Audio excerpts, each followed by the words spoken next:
Welcome to another episode of the Dreams to Reality podcast. And today we have a very, very special guest, Henry Warren. How are we today?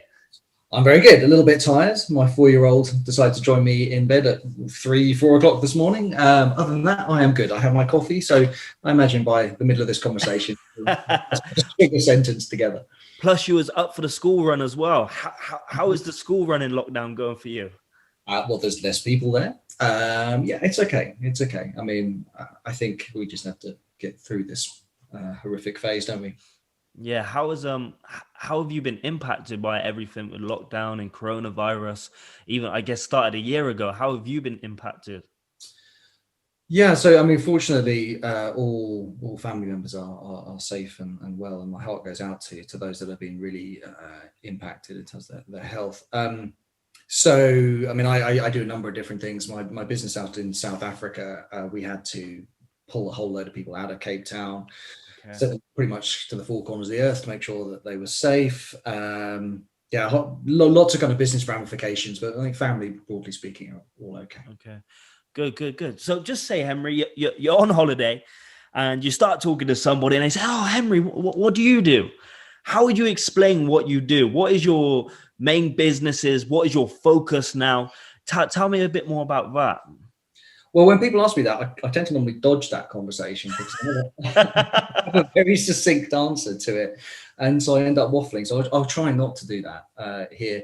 But really, I tend to work on things. I have 3 North Stars. Can you have 3 North Stars? 3 kind of guiding things that govern what I do.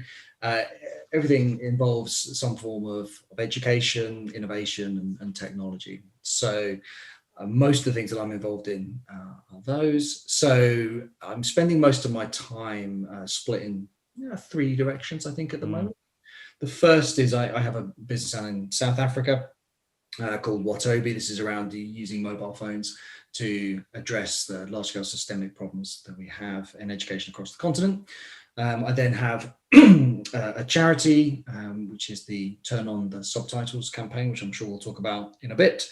And then I have an innovation agency. So I work with a variety of different companies and charities to usually spin out new businesses involving the words digital and education and sometimes innovation. Okay. Is it always in the third kind of business? Is it always in education, or do you kind of branch out as well? I kind of branch out I suppose I'm fortunate in a way. I get to kind of work on the projects that I find most interesting. Yeah. And usually though, that does correlate with education. That's the main theme. But so for example, the other day I was working with National Grid, looking at how they can bring in more BAME employees into the workforce, and how they can kind of being slightly less governed by white men in their 50s. Got you. Okay, so you just said that you can kind of choose your projects, right? That doesn't happen overnight. And that must mean you've done a lot of work previously. You worked extremely hard to be in a position where it's not luck. You've put yourself in a position where you can kind of pick and choose and work on projects which I guess you're passionate about, projects that inspire you. Tell me a bit more about your journey getting up to this point then. I think there is a fair bit of luck. Anyone that says otherwise is probably somewhat delusional. So yeah, my history is a weird one. I'll do the quick version. So it's hard to kind of tell my story without actually starting at school, because my passion for education started there, because frankly, I hated my education. I was bored most of the time, and I didn't attend a great deal of school. And I was predicted to fail pretty much every exam I ever sat. And my parents, this is after my A-levels, which my teachers were pretty certain I was going to fail because they had an evidence base of 0 to go on. My parents, in utter frustration, said, look, he just needs to grow up. So we'll stick him on an aeroplane, send him to Africa. And he can go work in a school over there. And once he's grown up, he can come back home and resit his A-levels and get on with his life. Wow. And that was kind of the start of my journey, start of my passion for Africa, my passion for education. Wow. So whilst I was teaching, and I was teaching in this It's really gorgeous video in kind of the foothills. How old was you then? I was 17, I think, Wow. at that point. I was terrible. That's a big step. I mean, being 17 and Well, yeah, I was so immature. I looked up where Uganda was literally on the plane to it. So it was kind of sort of stumbling my way through life at age 17. I was much more interested in rugby and other things. But yeah, so I was teaching out there, and the school was going through a tough time. It was a really poor school, and there was a riot, and some of the boys decided to take matters into their own hands. They weren't happy with the way in which the school was being run, so they tried to kill the head teacher, and they tried to burn the school down. Luckily, the head teacher managed to escape, but they did manage to burn the school down. And so I was there, sort of throwing buckets of water over this school, frankly, to no effect. And I made a promise, to the head teacher, who was in floods of tears the next day. I made a promise to him that I'd help him rebuild his school, because it's got a stupid thing one says when you're 17. I have no bloody idea how you're going to do it. But I came back home, started a charity with a good friend of mine, Marsha, who is now actually my lawyer as well. And that kick-started me into that space. where do I go from there? So that was in Uganda then, was it? Yeah. So it's on the kind of Ugandan-Kenyan border, but in Uganda, the foothills of Oregon. You say you like rugby. Do you have a favorite rugby team at the moment? I do. We don't talk about it very often because it's Saracens, and we have currently been relegated, and it's all a bit sad. Okay, so what about the work you're doing in South Africa then? Talk to me a little bit more about that, and why South Africa? Why not Uganda? Or do you work all over the continent? Why South Africa at the moment? Well, the intention is to go pan-continent. So the question is really, where do you start? And South Africa seemed like a good place to kick off. I mean, let me talk for a second about Africa and why I'm so obsessed with this, and why I really want to drag as many companies, as many entrepreneurs, as many investors as I can into this space. That space being education in Africa. So the standard of education across the continent is really poor. There's no other way to put it. There's a number of reasons behind this, but not least of which is just that there's a lack of money in the systems. But I mean, the standard of education is such that 40% of the kids across the continent can't even hit the bare basic minimum standards according to the UN. And the standard of teaching overall is pretty poor. 4 out of 5 teachers in South Africa can't even do the sums that they're asking their 12-year-olds to do. Say that again. 4 out of 5. 4 out of 5, yeah. Teachers, yeah. Wow. Okay. So the standard of teaching is poor, and this is not because people are stupid or lazy or anything like that, but actually just the standard of teacher training has just been pretty woeful, and South Africa is arguably one of the better ones. But then on top of that, you've got a huge teacher shortage. You have a teacher shortage of 1.2 million teachers. Okay, wow. And that's just a standstill. And then when you throw into that the huge population explosion that's going on, so in the next 9 years, the majority of all students on the planet are going to be in Africa. Right now, I think it would be a bold statement to say that we know that we're going to be able to educate these kids. I don't think that we can. So what I'm really interested in is, what are the scalable, sustainable, financially viable solutions that we can use to be able to educate a continent's worth of children. Wow. So where does that drive come from? Why not? Charity starts at home. Why don't you just work at home? What inspires you, apart from obviously the experience you went through when you were 17, 18? Mm-hmm. Why are you so driven to have such a positive impact in Africa and being there, working on the ground and doing what you're doing? I think it's amazing, but why? What is the driving force? Well, they have better coffee. I feel that's one of the major drivers. Now, that's not to say that I'm not passionate about stuff in the UK or elsewhere.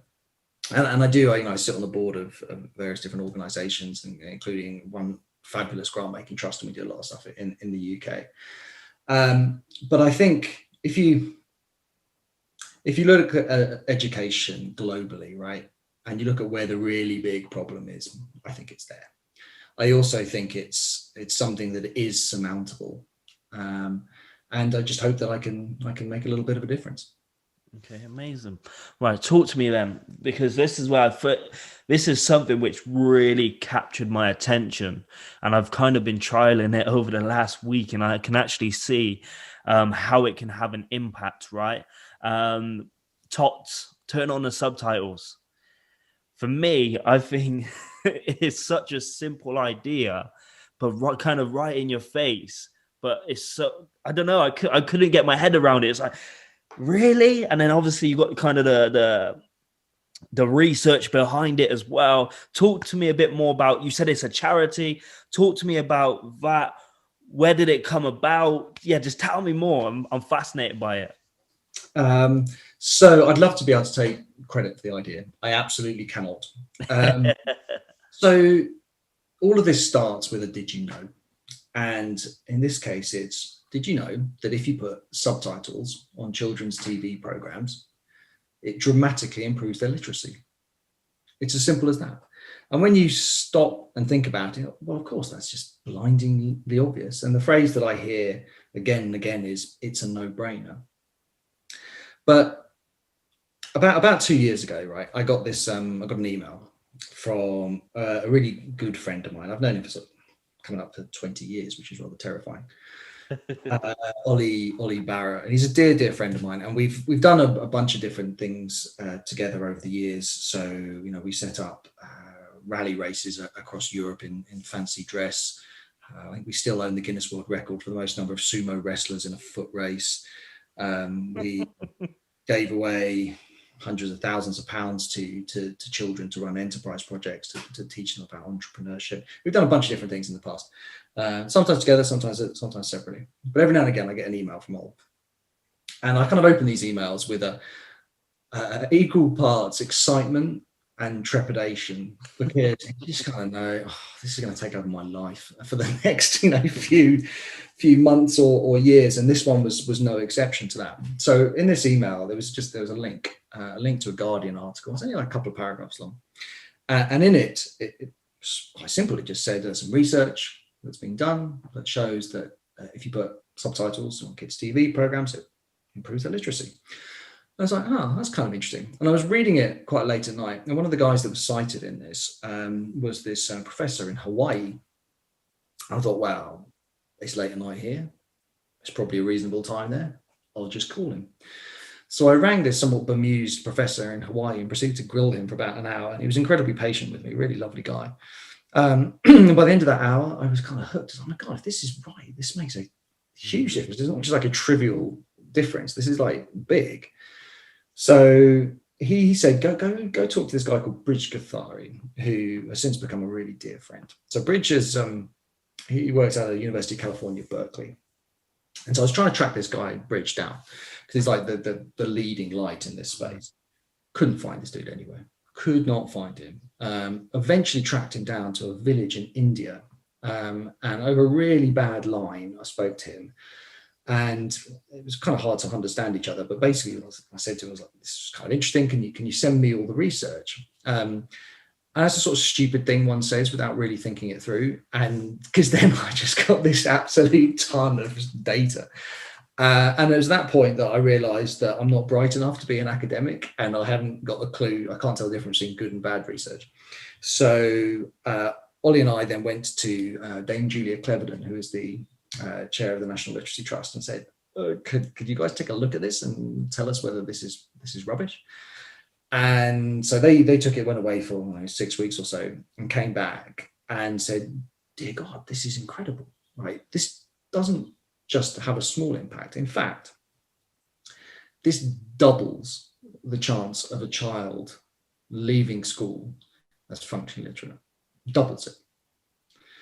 And when you stop and think about it, I can kind of get that, right? Because it's just you're watching TV, you're having the words underneath. It's impossible, by the way, not to read subtitles. Try it. Seriously, go next time you're watching TV, try and not read the subtitles. That's what I've been trying the last week. It's impossible to do, right? I'm trying to test the water. Yeah. Well, there's been loads of eye tracking experiments and stuff, and the short answer is you can't.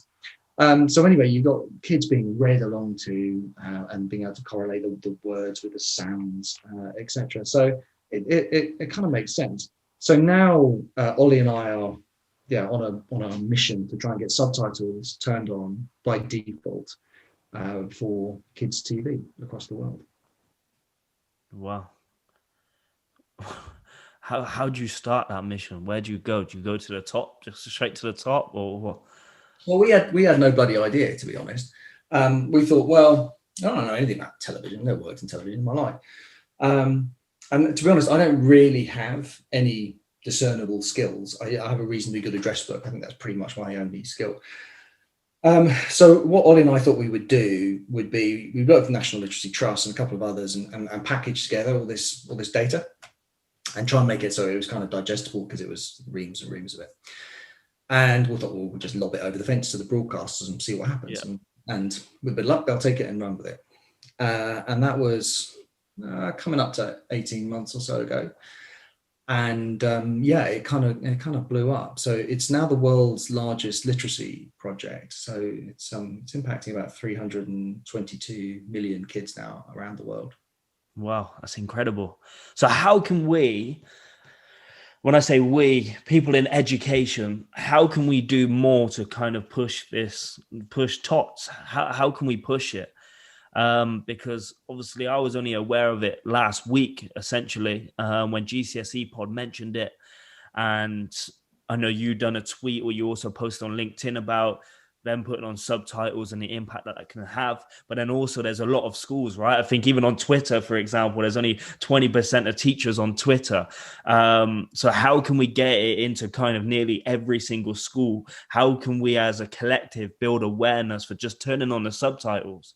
Because most households, despite where you are, most households have a TV or have phones, maybe. Do you know what I mean? Now with the laptops going out as well, people are consuming a lot more videos. So just that idea of just turning on the subtitles, you have literally nothing to lose and so much to gain potentially.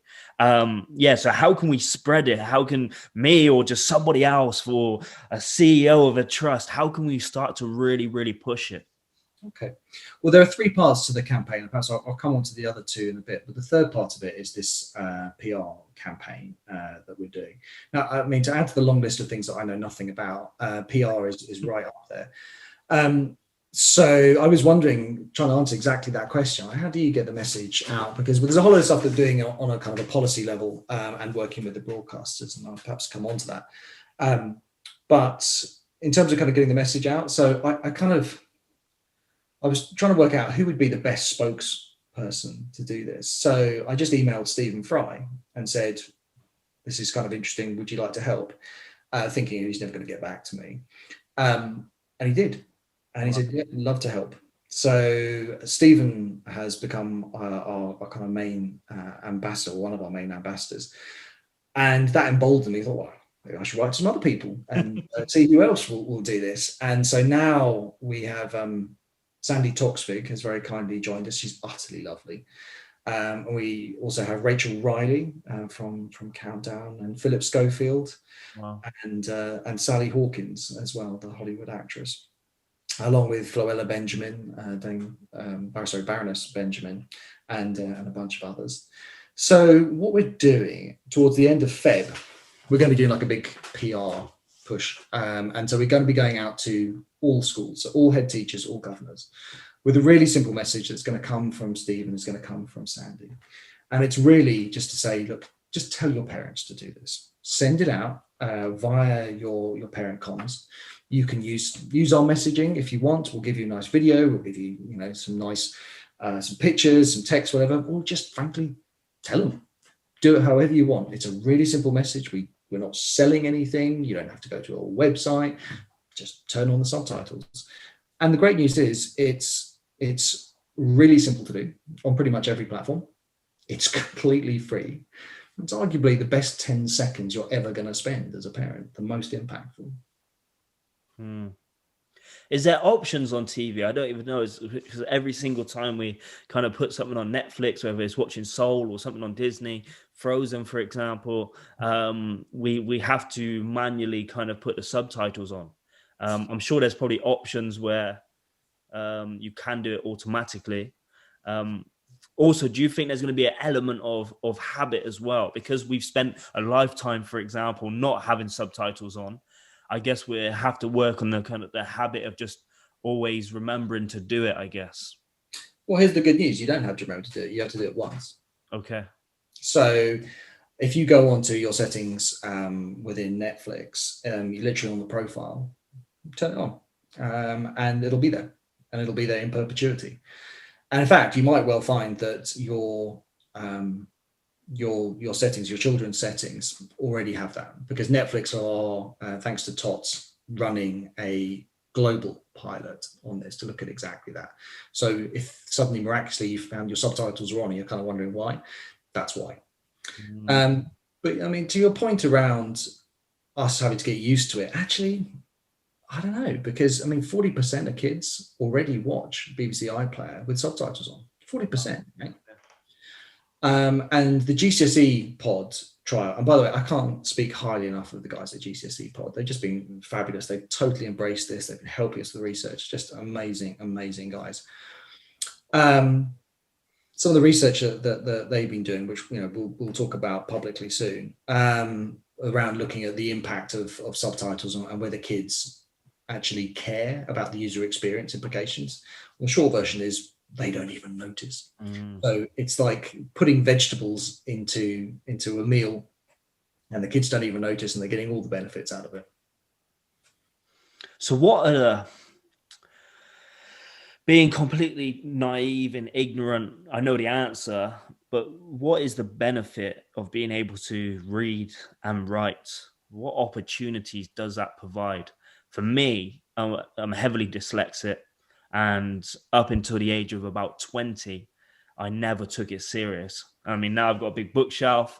I read all the time. I'm writing all the time, and I'm always trying to practice and develop and improve. I know my dyslexia won't go. However, I would say I'm a pretty good writer now. There's always some things which would catch me out, but at the same time, my whole kind of processing of information, everything is improved and developed just by writing, just by reading. And it's opened up so many doors for me, even to do this, right? I might say a word round the wrong way, and sometimes that is the way I process things. But what is the power in being able to write and read at a high level? Well, first of all, I mean, huge congratulations to you. I mean, that's a hell of an achievement. But to your question, why does it matter? The short answer is it really, really matters. So look, here are some terrifying stats for you. If you leave school with poor literacy levels, you are 3 times more likely to be incarcerated. Wow. You are 3 times more likely to be hospitalized, and you are 3 times more likely to die young. Wow. So anyone that tells you that literacy doesn't matter, how does that have an impact though? How does that make? Well, how does it impact dying? So what do you mean? So how can reading have an impact on death, for example?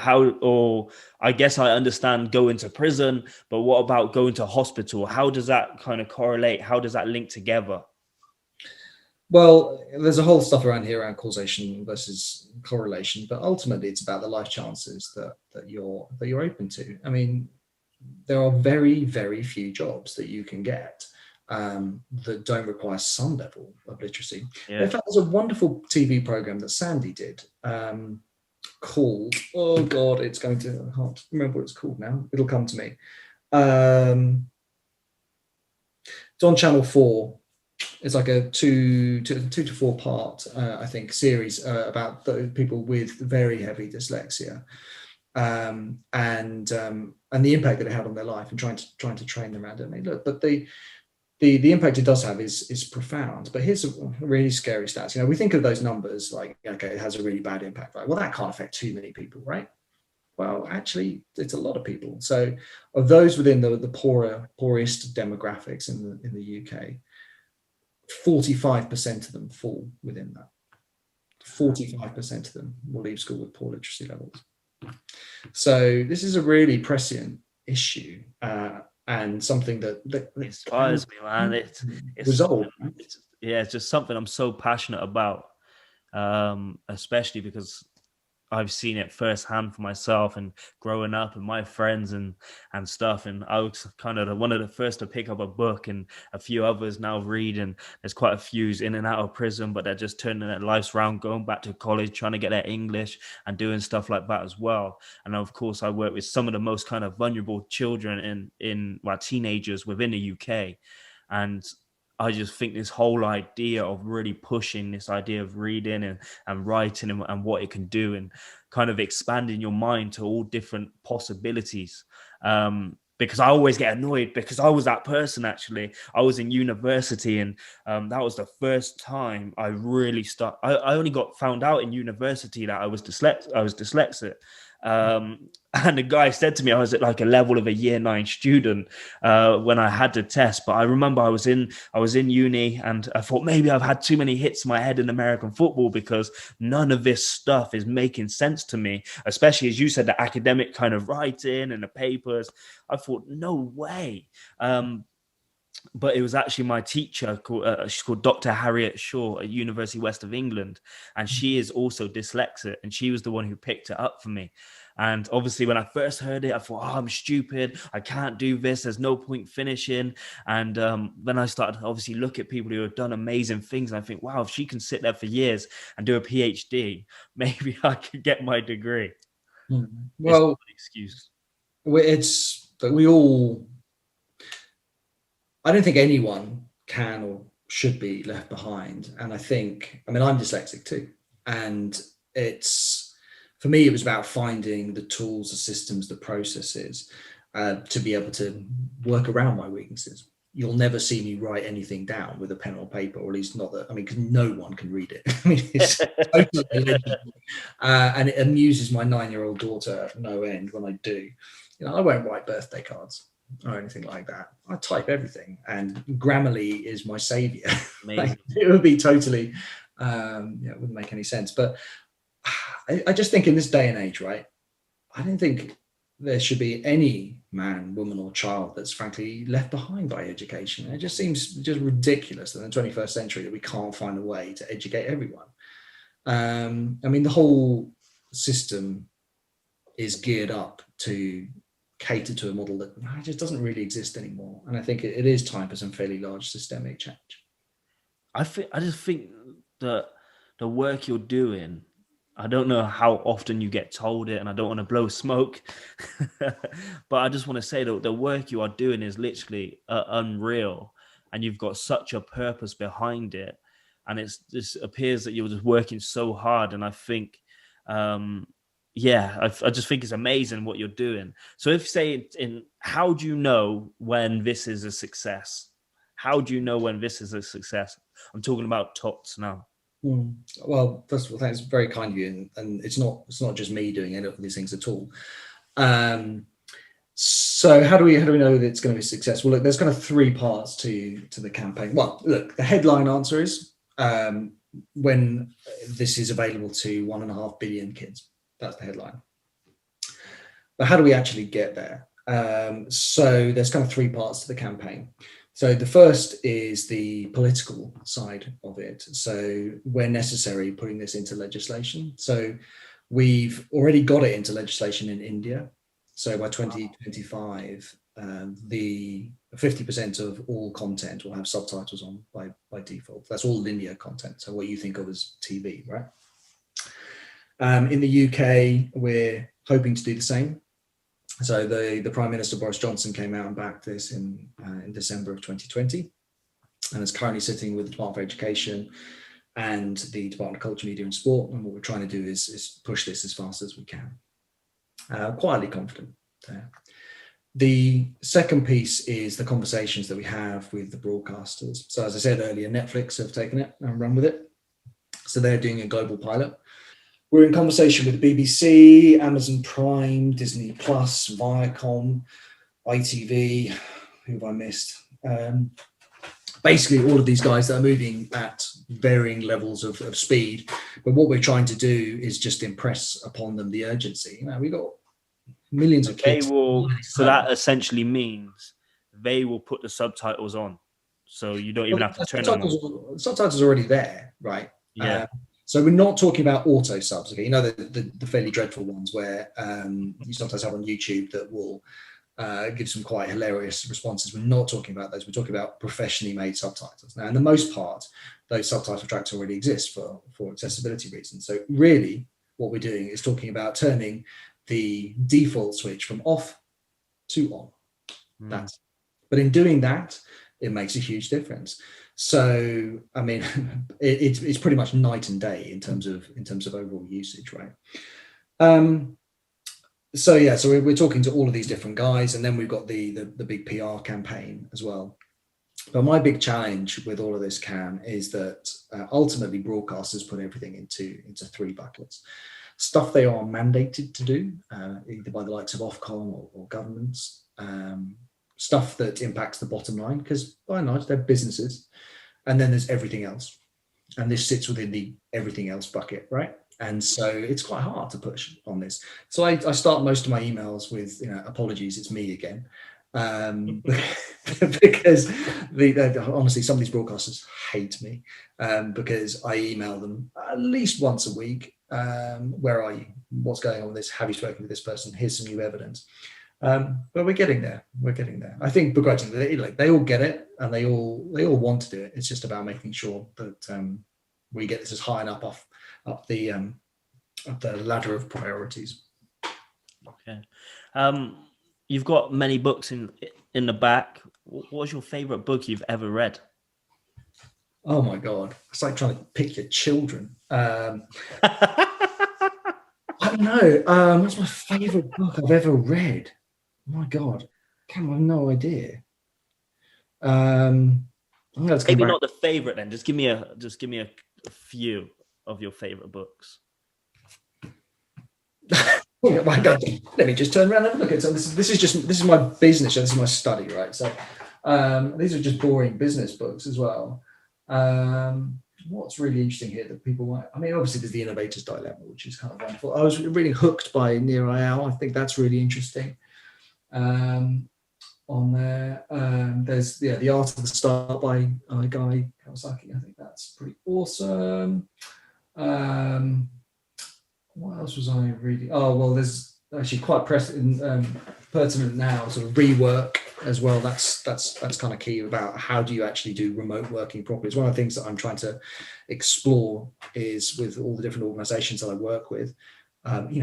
Everyone's being forced to kind of work remotely, but if you're trying to, a lot of my companies are growing quite fast, and so you're hiring loads of new people, and how do you make sure that you've got the culture when you can't get people together? It's really tough, right? So I'm trying to learn as much as I can about that, and I think I'd give myself a 6 out of 10 so far. We've got a long way to go. So I ask every single guest this, right? If you could sit down, changing it up a little bit, sit down with any 3 people, dead or alive. They have to be famous. It can't be like a grandparent or anything. But if you had to sit down with 3 famous people, dead or alive, what 3 people would it be?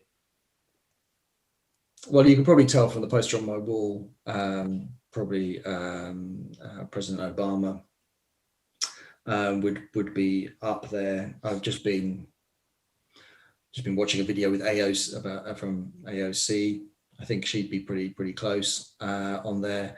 I had the privilege of meeting Desmond Tutu a couple of times, actually, utterly wonderful. I wouldn't mind seeing him again, or Nelson Mandela.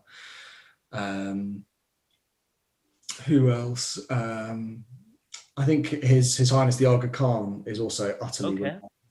And the fact that, I did some work with one of his organizations. It's the only organization I've ever met that talks in terms of generations. So most of the time, when you're working with a FTSE 100, it's all about, quarters or maybe even weeks. They're like, well, we may not get it for this generation, but we'll get it for the next generation. It's that very long-term view. Yeah. And I'm not gonna lie, it can be kind of frustrating when you're someone like me that wants to run at 1,000 miles an hour, but also kind of quite humbling. You're like, yeah. About the So bigger picture. Yeah, that's interesting. Okay, so before I want to let you go, what can I do more of, or what can I do to grow what I do? So mostly what I do is coaching and speaking. It did just start speaking in assemblies and motivation and mindset, but it didn't really fulfill me because you can't really measure it and you don't really know the impact you're having. Yes, you might feel motivated for 10 minutes, but when you go home, you're back into reality and that could all go. So a lot of what I do now is kind of running programs within schools, 6-7 visits, working with the same students, mainly pupil premium. But what can I do to kind of grow my online brand, my online presence? Because I've got a similar mission to you, slightly different, but it all kind of plays hand in hand. What advice would you give me? As I've got you here, so I might as well use it. Sure. Sorry for everyone at home. Camera. God, I'd be the last person to give you advice on growing personal brands or anything like that. I have no idea when. So I got dreams to reality. So that's like I've got other coaches on board now. So it's just trying to get out there, I guess, exposure. Yeah, I think. Yeah, I mean, I have literally no idea why anyone ever follows me. I'm still astonished by the followers that I have. But and that blue tick, you got that blue tick as well. You don't want to know how I got that. Well, I do. How did you get that? It came about from a tooth fairy. This is so embarrassing. So a few years ago, when my son lost one of his teeth, right, I put it under his pillow, waiting for the tooth fairy, and I forgot. Hands up, I completely forgot he put it there. And 2 days later, he was really upset. I was like, tooth fairy hates me. Tooth fairy's not coming. God, I'm such a poor dad. So I put the pound and I wrote a letter from Barry the Tooth Fairy, which basically said that the reason why it's late is because we had to send it for testing because there was so much Fanta and chocolate on it, and the standard of your tooth was so poor. If we get one like this again, you're not getting the pound. And he read it suitably chastised and showed his sister, and we're going to brush it. It was actually a really effective piece of parenting. Anyway, so I posted this thing on Twitter and it weirdly went viral, went like crazy viral. And at one point, it was like the #2 story in the world that day. Wow.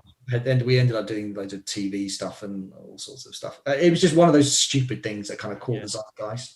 And I remember I was unaware of it, aware of what's just happened online. Well, he was when the bloody TV truck parked up outside on the drive with a satellite dish and was with Good Morning Britain, and he was sort of going, oh, God. So he was like, oh, should I be proud of this or not? Because I'm basically being told off for not brushing my teeth. But then when he was on TV, all of his friends thought he was very cool because of that. So he had a bit of a swagger, and at one point talked about, oh, Dad, maybe we should move closer to the BBC just in case they need me again. Like, I think they're good at that. But yeah, so anyway, that's how I got the blue tick. So amazing. Okay, brilliant. Thank you, Henry.